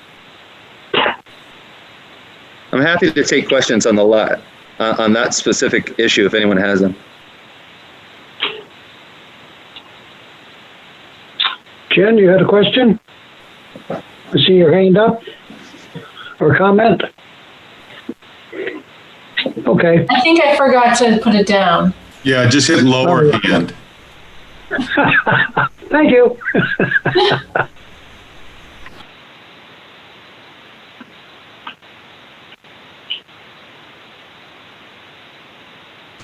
We do have, seeing no board members, Mark Page and Lara Knott have both raised their hands. Okay. Let's go with Mark Page first, please. Mark? Thank you, board. I just want to return to the theme that I was discussing earlier, which relates to the premature nature of this. I think it sounds to me, I'm hearing, and I'm not a land use expert like many of the folks on this call, I suppose, but it seems like there's a lot of supplemental filings that need to be happening. Again, I'll raise the issue for the board's consideration regarding the town council's, apparently some memo floating around from the town council regarding a yield plan compliance issue that needs to be resolved. So I'm just suggesting that, and then there's the feasibility issue, which we discussed earlier about data pre-corona. So again, my belief is that this seems a bit premature to be making decisions when there's talk from Mr. Grissette's attorney about filing supplemental briefs on this. Thank you. Thank you. That's a good point. May I jump in, Mr. Chairman? Just, I haven't spoke about this legal opinion. I thought it was up to Mr. Parse to present that. He did in the beginning. Just to address that, I did send you all a legal opinion. That is not a public document. It's protected under attorney-client privilege. I did not share that with anyone. I usually don't recommend the board shares it with anyone. You could vote to make it public if you so choose, but generally I advise against that. What I did was I relayed what my recommendation would be to the board, to the applicants, that they need to provide this. They've already said that they're going to be tabled to provide that supplemental information to the June 11th meeting. So I don't know, the board's not going down the path of voting on anything tonight that I'm aware of. So, voting would be premature, but we've already scheduled to, the applicant already made that commitment and requested to be tabled until next month, so those supplemental filings can be received and reviewed and disseminated, to any public that wants to look at the file. And with thank you, Laura Knott also has her hand up. Laura, are you there? Yes, hi. This is actually Trevor Knott. Sorry for the picture that everybody's looking at. Sorry, I was putting my son to bed earlier. So I just wanted to remind the board of the master plan, at least the version that I looked at dated February 22nd, 2018. Addresses the subject's Kingston Road area, and it identifies the Kingston Road area as a transition area between the denser neighborhoods that abut the downtown area of Exeter and the more suburban rural landscape of the western part of town. The master plan goes on to state that the, quote, new development on Kingston Road in this area should provide the transition needed from the two residential areas. The end quote. So the transition, transitions typically occur between areas, not within the middle of them, as would be the case if this development was accessed from Tamarind Lane. So I just wanted to remind the board of the master plan and how this does not align with the master plan. Thank you. Thank you. Any other comments from the board? Any more questions? Lang, I don't know how to raise my hand. Yes, Robin Tyner has a hand up. Oh, we got a lot of hands. Let's start with you, Robin. You're on top. I just have a question, maybe a clarification, and I forget who mentioned this when, but there was something about the Underwood review of some lots portrayed in this plan would not be feasible. And do you have more information on that? Dave, do you have, I think we have copies of that, don't we? If we do. You do. That's in your packet. It's in the email chain. Sorry, I tried to bring them all up. Find it. I even got another computer to do it, but I guess I missed that. I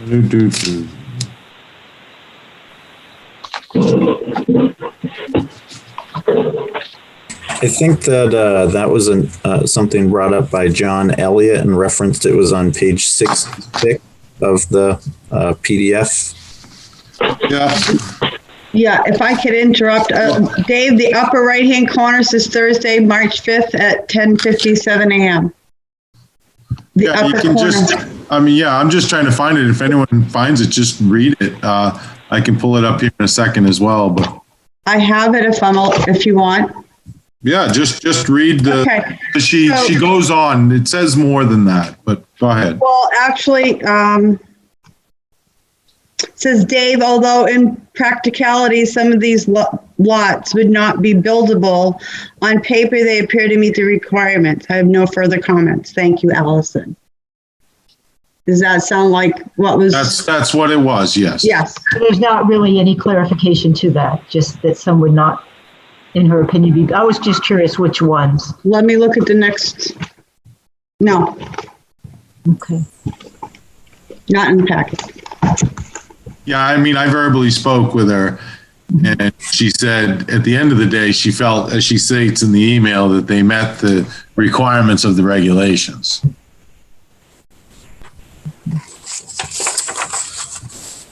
If I can just jump in. Well, if anyone has a specific question for Allison, I can definitely relay that on.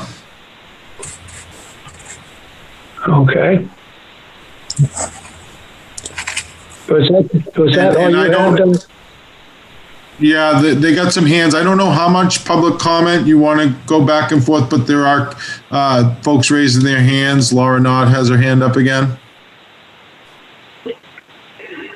Okay. Maybe you want to give time for the applicant and the abutters one last time, and then possibly close the public hearing to talk about it with the board to see what else or what questions you have remaining or what information you need for next month. Yep. So let's listen to Laura, excuse me. Hi, I was just going to clarify that it appeared to me that Allison's, and this is my interpretation, but that Allison's email was talking about the building envelope, the 25 feet by 25 feet, and the fact that those are too small. The lots would not have large enough areas to put the 25 feet by 25 feet. And as I stated earlier, with the proposed square footage that Mr. Grissett is talking about, the building envelope would be more like 35 feet by 35 feet to meet that square footage he's requesting. I just wanted to clarify that point. Thank you. Thank you. And Dave, you said there was one other person? There was, but now their hand went down. Okay. Their hand is no longer up. Okay, so let's hear from the developers if they have anything else to say, and then I'll bring it back to the board. Hi, Justin Passe. So first, thanks so much for the meeting tonight. We appreciate it. I think it was productive.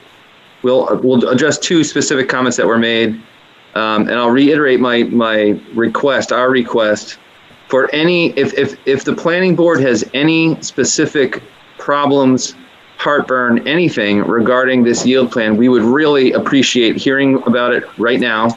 We have agreed to come back on June 11th based on this late development today with the town attorney, because we want to do it the right way. We want to put it in writing. We want to make a record. So if there are any additional comments or concerns, we would really appreciate hearing from it, because if nothing else, we can get you whatever you need for the next hearing. So that's the first thing, and to say thank you. The comment about the master plan, I think the reality is the opposite of the assertion that was made. The master plan does say that there should be a transition from the more dense area of the downtown to the more rural areas to the west. And the site plan, because now we're talking about the site plan, it accomplishes exactly that. The density is in the R1 where the existing residential density is. There is then proposed a 32-acre tract that will be conveyed to the town, which will be the exact buffer between the more dense areas of the downtown and the more rural areas to the west. So I think the reality of the site plan as designed intentionally is the opposite of what the assertion was. The issue with Underwood, I think, Dave, I'm not trying to speak for anyone, but reading those emails as this conversation unfolded tonight, the conversation and comments related to the depiction of the 25 by 25 foot buildings.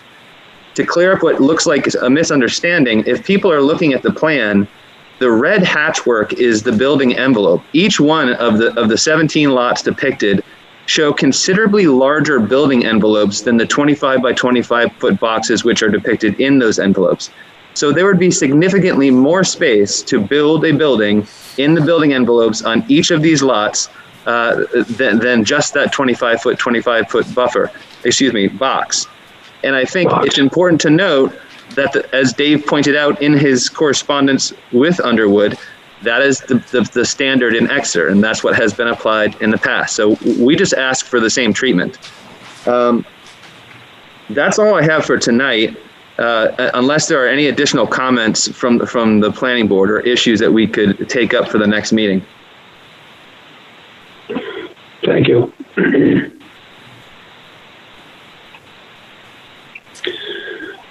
Lang? So, yeah. Lang, it's Aaron. I'm not sure how to raise my hand on this thing. I missed the beginning. Oh, well. Do I need to raise my hand? Hello? Hello? Yes? Yeah, go ahead. All right. Vice Chair needs to learn that skill, though. Yeah, I do.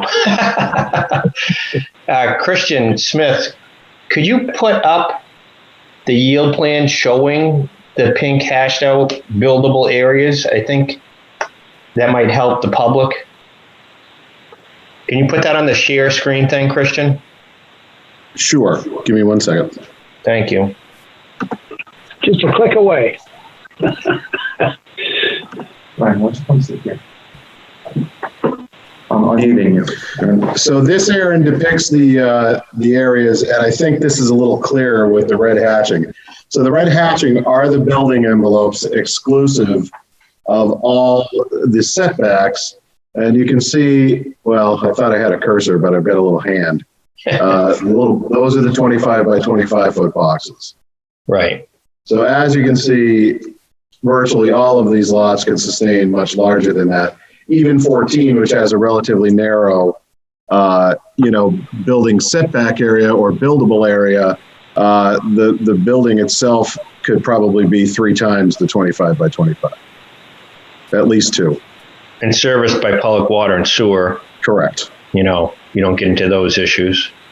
Right. And I have another question for you, Christian. Can you talk further about the feasibility on lot 6 and lot 7? Sure. And maybe show it? Yeah, thank you. Yep. So what we've done here, and I'm going to blow that area up a little bit, Aaron, so it becomes clearer. That'd be great. What's going on in these plans? Oh, yeah. So what we did in this particular instance, and again, I think some of the confusion that came from a few of the abutters, is that the town of Exeter does not have a requirement that your driveway come through your legal frontage. So we have a relatively small frontage for lot 3, but lot 3, if I pan down here, has frontage all along Tamarind and part of the proposed Wild Apple. These 2 lots right here are the continuation of 6 and 7. They both take their frontage, their legal frontage, off Wild Apple. However, their driveway is taken off a relatively small section of frontage here, comes in through a couple of small wetland crossings, and then down to where it splits to the 2 lots. And we included this because that was part of Allison Reese's comments at the TRC hearing, was those would be very expensive. And that's really what kind of triggered us getting into the financial feasibility of this. So we went through and we worked through our numbers using Severino's typical, and they're not inexpensive. They're some of the best, but they are not an inexpensive construction company. So I really feel that the numbers we came up with for the information that we have is conservative with regard to how much of this is going to cost. In other words, those numbers are probably high because you could pinch pennies at the end of the day in certain areas. But we also included the runs for sewer and water all the way out there, utilities, cable, the whole thing. And again, you can see, and I'll blow it up just a bit more for you. There's an awful lot of red around those 25 by 25 foot boxes. That's helpful. Thank you. Yeah. Yep. In terms of the feasibility of the project, being in the real estate business, I have not seen a decline in pricing in our Seacoast market, in our Exeter market, since the advent of the virus. In fact, if anything, it's gone up. However, we don't know how long this is going to last. So I do think, Justin and Christian, it would make sense for you and your team to bring an update for the board on the market for June. We will happily do that. I don't think that's a big chore for you to do that. No, absolutely not. And it's uncertain, but what can we do? That's the times we're in. And I when I look at the plan, one of the comments Attorney Passe made was that, and I didn't know where it came from, but it must have been from a prior debate. It certainly wasn't with this board, about the need or not need of the Menendez lot with this project. But aren't 3 of the lots in this yield plan part of that lot?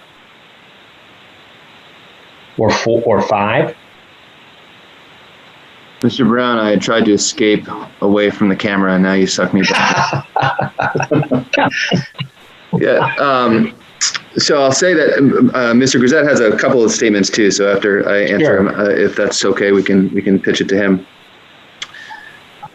Certainly. So what you will be receiving as our supplement for next meeting is a copy of what we provided to the ZBA last fall. It was continued for a variety of different reasons, weather among others, until January, which is when we got the relief that we sought. The issue was that open space development is kind of novel. And these parcels are bifurcated on the boundary line by a zoning demarcation between the MP and the R1. And the town's perspective was, in talking to Mr. Eastman, Well, that's kind of like a transfer of density benefit, which we didn't agree with, because I think that's a distinct thing under the statutes. I'm not going to get into it, but we didn't agree with that assessment. We filed an appeal of administrative decision, which was heard by the ZBA the same time that we filed a variance, because Mr. Eastman told us to get a variance. And the board basically on 3-2 vote denied the appeal, but gave us the variance. So I say that because that's the process that we had to undertake to get here. My comment about not needing the Mendez Trust property is certainly taken out of context, and I can see why you were lost. My having gone through this process with Mr. Grisette and knowing the process that he's undertaken, he has looked at countless different plans for development of these properties. Some of those involve open space, and an important thing to remember is that on lots of this size, we have to go with open space development, because we would need a waiver from the planning board if we didn't. So conventional subdivisions aren't even allowed without a waiver on properties of this size. We have to go with open space. So some of them required open space. Some of them involved both properties. Some of them involved only the Grisette property, which is the property in the R1, which had their own yield plans and developed their own density, which is very similar if you change the configuration of the ultimate proposal to include different types of housing. Some of them didn't need Mendez Trust at all. And that would preserve, obviously, Mr. Grisette's ability to do and pursue additional development options for the Mendez Trust property. So that's what I was referring to. And all of it was to make a single point, which is this isn't the only option. This is just the result of a very deliberate process. The Grisettes lived on Cullen Way. They've been stewards of this property for 35 years. This is the result of a very long, deliberate process, and they think that while there are viable and attractive and totally reasonable development schemes that they could pursue, this is the one that they want to pursue. And this one uses the Mendez Trust as part of the yield process. Yeah, so that was the longest answer I've ever had to a simple question. If you think that's simple, then just wait for our supplemental filing, Aaron. I guess my point was that I thought I heard you say that this plan did not need the Menendez real estate, but I think you were talking about a prior reiteration, other options, not the one in front of us. No, correct. So, certainly this plan requires the Mendez Trust. That's what's depicted. Yeah. So I just wanted to be clear on that, Justin. That was really thanks, Aaron. My point. And I think, I guess the other concern, I guess, or just something I wanted to address was some abutter comments about compatibility. So maybe it would be helpful, and I'm sure he has, based on what's been relayed to us. But if maybe when Mr. Grisette speaks, he can talk about that a bit. That would be helpful. Thank you. Okay. Thanks, Lang. I'll learn how to raise my hand next time. All right. Good. Just start talking. Go ahead, Brian. Yes, in response to a couple things. In regards to the question regarding the building envelope, part of my analysis when I was doing it, each of the 18 lots that are shown, the smallest building area using a square/rectangle, which is conventional housing, there's the two smallest footprints on our plan are 1,500 and 1,800 first floor footprints. The covenant, so if you double that, subtract the garage, we are above, we easily can obtain on the two smallest footprints, which I believe are lot 2 and 6. So we can easily make the 2,000 square foot that where our projection is. Of note, in the covenants for Exeter Greens, there is a provision which has minimum footprints, building size, and costs. And for the first floor footprint, the minimum size is 1,384 feet. So these even exceed what is in the existing Exeter Green subdivision. In regards to compatibility, as Justin was saying, what we have unique properties based upon their characters, the wetlands, and the layout of the uplands, which is substantial. It's over 24 acres. There is, at 40,000 square feet of upland, if it was all in one location, it would make a beautiful square, easy to do. That's not the property that we have. And my concern was preserving the uniqueness of the wetlands and still making it compatible with the neighborhood. And in regards to the master plan issue, we have West Side Drive, which is referred to as the denser. This has the houses closer together. On the other side of the Mendez Trust parcel, we have the R1, which is part of the Exeter Green subdivision, the remaining land, which is on larger lots. And so what we've done is we basically blended. We have the R1 density. There's no increase. When I went to the ZBA, I specifically instructed that we would request R1 zoning to match the existing Exeter Green subdivision. And yet we get the closer density or distancing of the homes as in the West Side Drive R2 area. So we've merged it. We've done that. And at the same time, we've been able to design this so we have 32 acres of additional land, which will be attached to the 9.38 recreation and recreation open space my wife and I gave to the town 30 years ago, rather than wait until this point in time. So we're creating this network for the trails. If looking at prior master plans, which we've followed, if you go back and you take the farther, the more global look, the sensitive interconnectivity of existing open space, wildlife habitat, this is a crucial piece. And that's one of the reasons why I didn't want to do a more intense development. So the whole point is that we've tried to do the best, but at the same time, make it compatible with the neighborhood. And to point out, I know a couple of you came out for our site walk. And when you get to see the site plan, you'll see that the entire subdivision that's going out back in the end result is not even going to be seen from Tamron Lane or from Cullen Way. There's a series of trees and buffers. And in addition, 30 years ago, we pre-planned when we made the agreement with the town to allow this development for the third phase. We pre-planted buffers along the park between Graybird Farm Circle, between our remaining land and number 10 Tamron. There's a evergreen vegetated buffer. And the entire, the majority of the length of the our abutters with Graybird Farm Circle and 8 Tamron, we have actually created the buffers in anticipation, and they will actually be better than that in the existing neighborhood. So we've tried over 30 years to do the best for everyone, and we think we've achieved that. And if the neighbors have raised issues, I understand.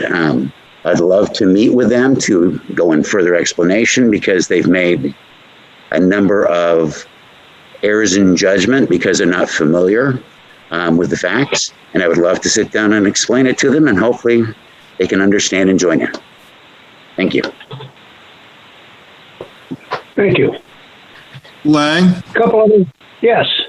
May I just one last time? I mean, I know the back and forth. The applicant has had their opportunity. Maybe you want to hear. A couple attendees had their hands up.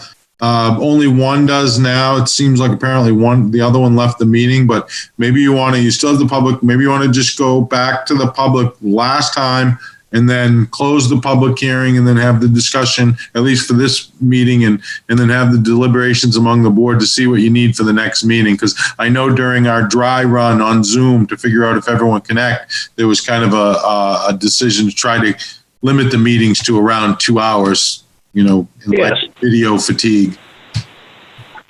But Laura has her hand up if you want to hear from her.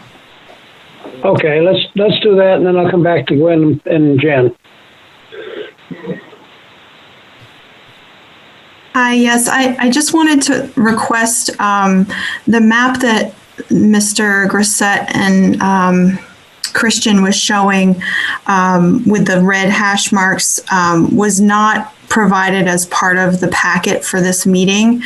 And I would like to request that that is provided for either the next meeting or at least entered into the public record for review by the neighborhood.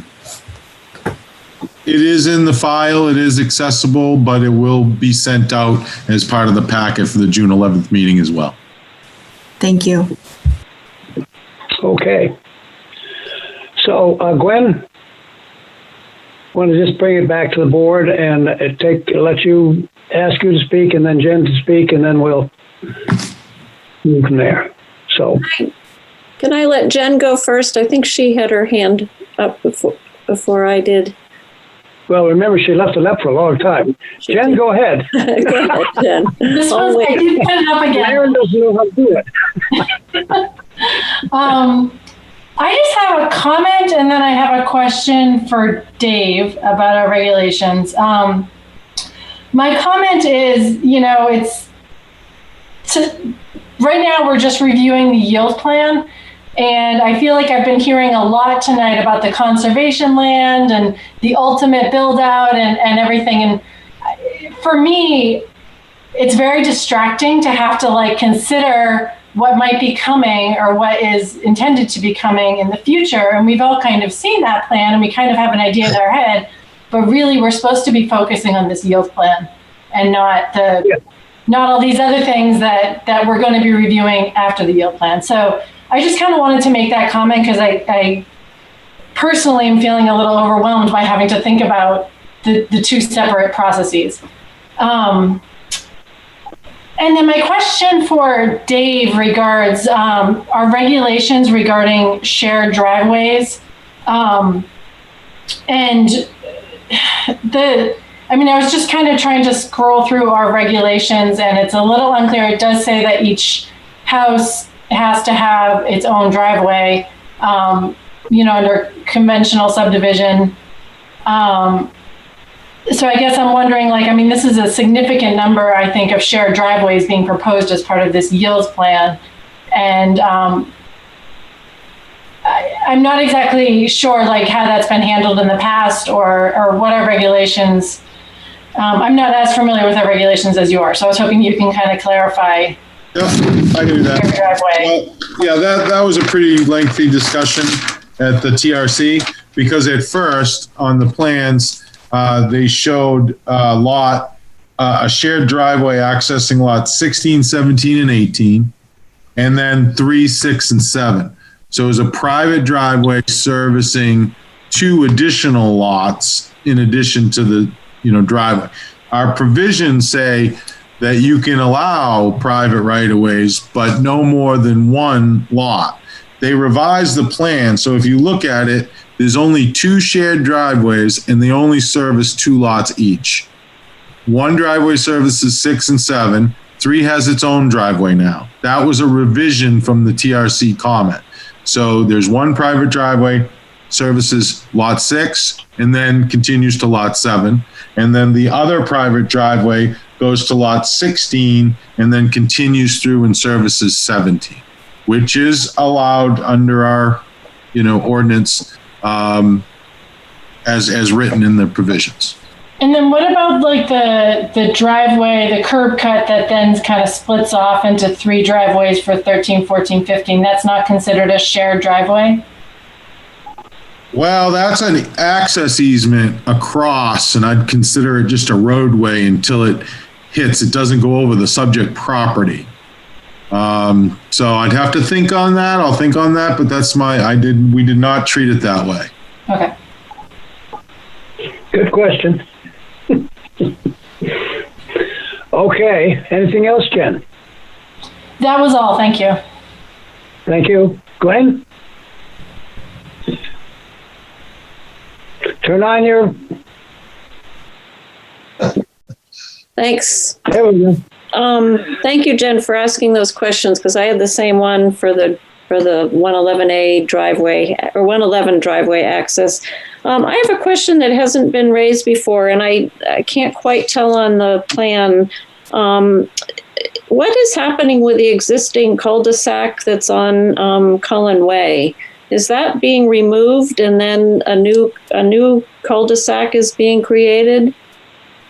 Yeah, I mean, in the yield plan. That's in the yield plan, yeah. Is the cul-de-sac is extended in it, and it's included in the financials as well. So okay. just to jump on your Route 111, I forgot about that, about the Route 111. I'll explain that in a second, because that was a limited highway. It's called a Caro, I think. And it was DOT, like DOT urban compact situation. They might even actually still own that, have jurisdiction over that section of the roadway. So they limited it to curb cuts every so often.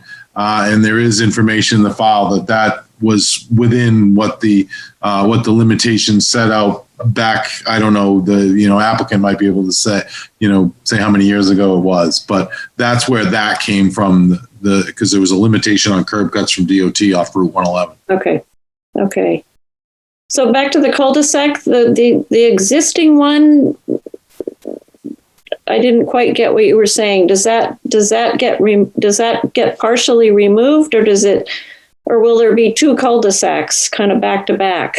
No, what's shown on the plan is that cul-de-sac would be removed, and a new, and the kind of the part of the cul-de-sac that's outside of the right-of-way shown would become, just given to the lots around it, would be used for the lots around it. So it'd just be loamed and seeded and would no longer be a roadway. Okay. And the financial aspect of doing that, as well as creating the new cul-de-sac, is something that's provided in our packet? Yes, that's provided in the, we specifically asked for that. That's provided in the calculations from, I think it's Severino, the estimate that's in the packet, doesn't it? Okay. All right, thank you. Okay. I think then we're at a point to decide we want to move. I trust that we've gotten everything to the developer in terms of our concerns. Are you comfortable with that, Justin? Yes, sir. I'm comfortable with no concerns. Okay. Real quick, though, Mr. Chair, I'll just add, it's just on the last few points very briefly. Our 26 February 2020 letter really lays it out. I mean, the access off of Route 111, as Dave suggested, is determined. It's a state road. So the state law determines it. It's based on the existence of the land before 1970. We lay out, we provide the ancient plot plan. We provide the analysis as to how many curb cuts are authorized. He's actually only using one of two that are available for that area of the land. And the same analysis is conducted with regards to the other issues that have been raised about the driveway and the town regulations and what's permitted, as Dave noted. So I would just, those two issues particularly were the bulk of our analysis in that 26 February letter. So I just wanted to point that out. Thank you again. Thank you. Okay. Any other concerns? And I think we should move towards closure here. So I would suggest or be willing to entertain a motion to table until June. Robin Tyner does have her hand up still. Oh, Robin, sorry, missed that. Chime in before you table it. Right. I think I chime in, speak now, or I don't. Just when we talk about any concerns, and I'm trying to figure out what is premature and what is not, was the line we talked about between the yield plan process now and site plan process later.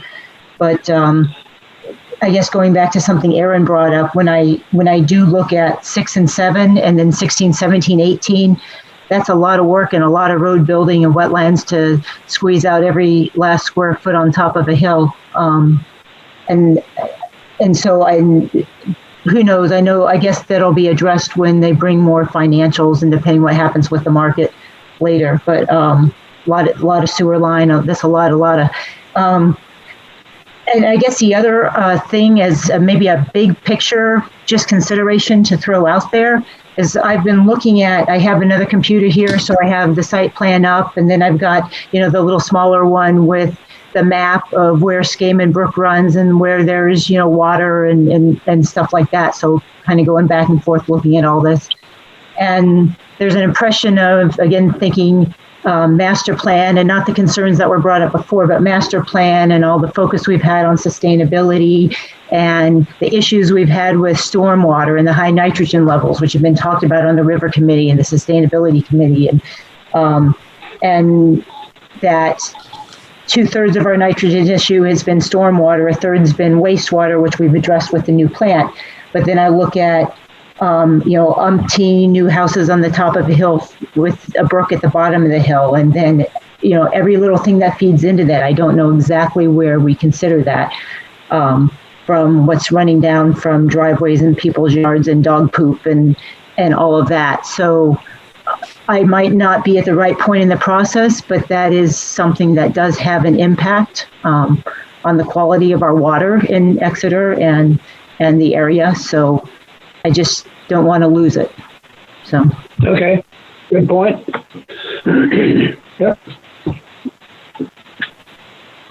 Okay. You all set, Robin? Your hand's still up, that's all I ask. All right, so I was asking for a motion to table to our next month's first meeting, which is the June 11th meeting, I believe. Am I right on that, Dave? I'm checking. I just want to double check and make sure. Yes, it is June 11th at 7 p.m. 7 p.m. June 11th at 7 p.m. So since we're tabling it to a date certain, the abutters won't get re-notified. This is considered your notice, so make sure you tune in June 11th at 7 p.m. if you're interested to, as I'm sure, since there's supplemental information, I'm sure, and I would recommend, I'm sure the chair, and this has been past practice, that you would reopen the public hearing for that meeting to allow any public to respond to the new information that's been provided. Absolutely. Yep. Pete, Cameron. Would you like that motion? Certainly. Well, I move that, and I'll have to find the number of the case here. I move that the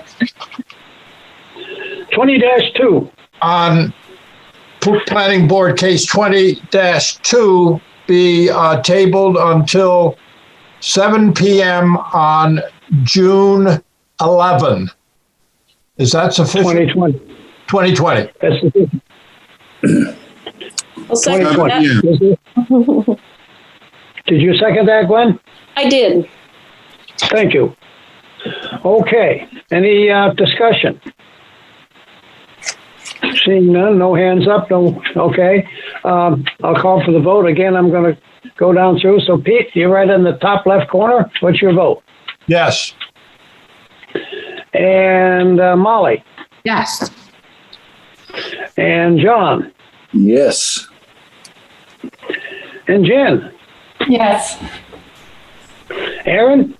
Yes. Gwen? Yes. And I vote yes.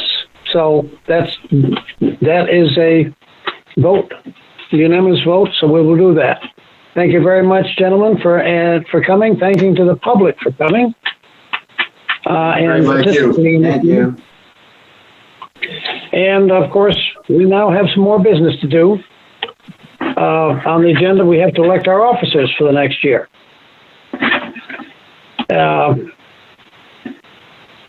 So let's see, we have to have a clerk and a Nominate VP. Pete Cameron for clerk.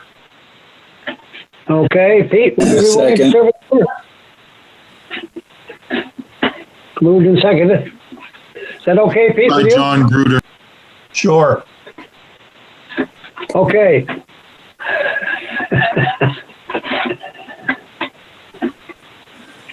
So now, John, did I hear that as a nomination too for John to be clerk? No. Okay. I think John seconded the I nomination. seconded Aaron's. Okay, thank you. All right. Trying to be efficient here, let's have the other candidates elected and then we can vote on one ballot. So we'll only have to vote once, unless it's a heavily contested election. So our next position to be is vice chair. Aaron's been serving very capably in that position. I'll nominate Aaron. Second nomination. And I'll nominate Lang for chairman. Oh, okay. Even though I can't get my sound working, huh? Okay, so we have, if there's any objection, anybody else who wishes to run? All right, then our slate includes Pete Cameron as our clerk, Aaron as a VP, and myself, or chair, I should say, vice chair, and myself as chair. So those in favor, I'm going to ask for a hand vote, whatever. So Pete, how do you vote? Well, in theory, yes, I'll have to do that, even though I should abstain because I'm voting for myself. Right. Well, we won't worry about that. John, what's your vote? I vote for all three of them. Okay. Yes, Aaron? yes. We can't sneak John onto that ballot somehow? No, not now. Too late. I'll say yes. Jen? Yes. Gwen? Yes. And Molly? Yeah. Okay. Myself, yes. Did I get everybody? 1, 2, 3, 4, 5, 6, yes, 7. So it's unanimous vote. So you have got your officers all set for the next year. Do you want to make any comments about planner comments, Dave, tonight? Just real brief. Just want to thank everyone for willing to participate and get back having our meetings electronically, virtually. I think it helps. We've got a lot of applicants waiting, and it's greatly appreciated by staff and the applicants. Just wanted to thank you all for that. Thank you. I also thank everybody for participating tonight and carry on. So someone want to move to adjourn the meeting? Aaron. I'll move to adjourn. I also do want to thank everybody as well. I'm sorry I didn't know how to raise my hand. I'll have to do training again. Well, I had to use some extra work on getting the sound working on this end, so I got a month to get my computer fixed. All right. Can we thank Go ahead. Can we thank Bob Glowacki for, if he's still online, for attending meetings? Yeah, absolutely. He's doing an awesome job. To the back room. All the credit goes to Dan Graham, who helped run the meeting as well today. Thank you. Yeah, thank you. Thank you. Yep, Dave. Very good. All right. I guess, John, you must have been seconding that motion to adjourn. So I'll take a vote for this.